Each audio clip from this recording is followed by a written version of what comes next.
Welcome to HortTube, where we talk all things gardening. My name is Jim Putnam, and this is a Hoogendorn Holly.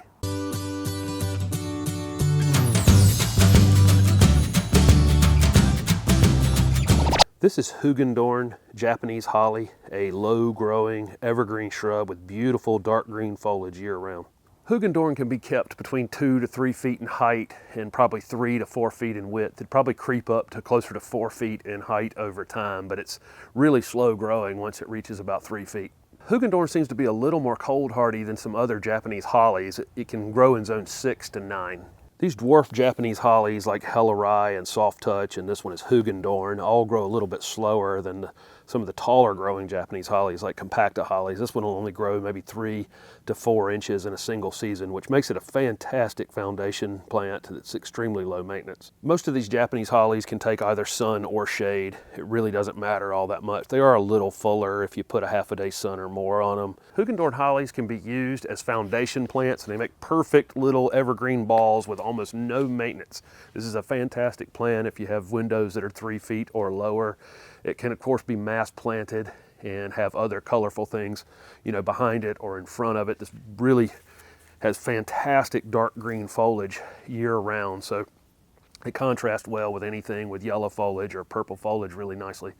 It could also be used as a container plant, probably in zone 7, 8, or 9, and 6. The roots would almost certainly be damaged, but it really does make a nice container plant, and you could put something else in a container that weeps over, or something taller behind it that flowers. Hoogendorn is definitely my favorite of the dwarf Japanese hollies. I think it's better than either Hellerai or Soft Touch. It seems to be a little more rugged. I like the foliage color. It's always a darker, rich green color, and I think it's a little more just industrial all around.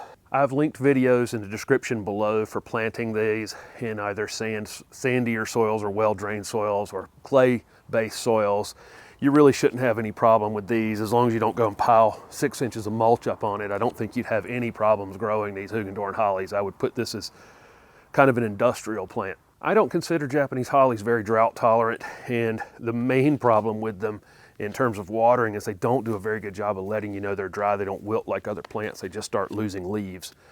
So if it becomes abnormally dry, this is a plant that I would probably put a water hose on. I wouldn't do any automated irrigating on these. They don't need that kind of watering. But if it becomes, a month with no rain in the summertime, I would drag a water hose to it and really drown the space around it and then let it dry out again. Hollies are acid-loving plants, and any fertilizer for acid-loving plants in mid-spring is absolutely perfect. Anything that's labeled azalea, camellia, rhododendron fertilizer, or anything with holly in the name is perfect.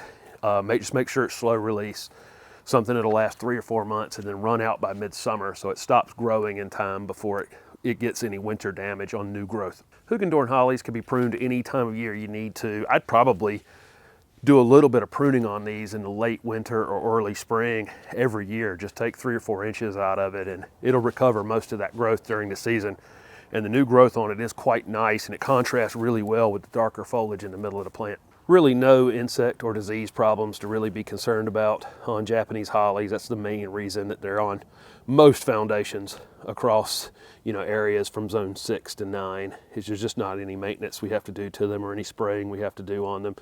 Deer would munch on them if you put them out on the edge of your property. So what are you waiting for? Even you can grow the low maintenance dwarf Hoogendorn Japanese holly. Thank you for watching my video, and if it was helpful, please hit the like button and subscribe to my channel for future videos. Also comment below with any questions you have about low growing evergreen shrubs. Thanks again.